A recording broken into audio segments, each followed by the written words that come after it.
दोस्तों दोस्तों तो मैं आज आप लोगों को दिखाने वाला हूँ कि मोतिहारी ज़िला में एक सिनेमा हॉल है जिसका नाम है पायल सिनेमा हॉल।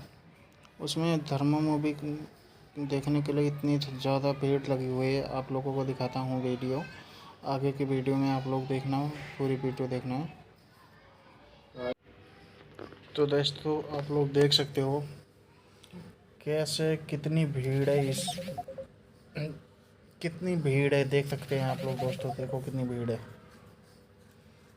एक तरफा बंदे ही बंदे, इतने लोग आ रहे हैं इस मूवी को देखने के लिए, धर्मा मूवी को देखने के लिए आ रहे हैं। दोस्तों अभी आप पूरा वीडियो ज़रूर देखना, लास्ट तक मैं आपको दिखाऊंगा पूरा, पीछे का पूरा दिखाऊंगा, जो जहाँ बैनर वैनर सब कुछ लगाया ऑल टोटल हम आपको दिखाएंगे। तो अब ले चलते हैं आपको थोड़ा सा पीछे। अब यहाँ दिखाएंगे आपको बैनर, देखना कि ये हॉल का फ़ोटो ही है, कोई फेक नहीं है। यहाँ पे देख सकते हो आप। ये रुकिए आपको मैं दिखाता हूँ आपको। यहाँ पे आप देख रहे हो कितने आदमी, बहुत भीड़ है। इस मूवी देख सकते हैं आप, ऊपर धर्मा मूवी का बैनर लगा है, देख सकते हैं आप।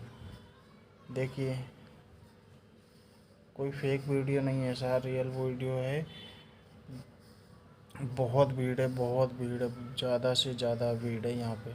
इस मूवी को देखने के लिए बहुत लोग आए थे, बहुत लोग। अच्छा रिव्यू गया है, बहुत कमाई हुई है, मूवी भी अच्छी है। तो दोस्तों चलता हूँ, आगे बताऊँगा।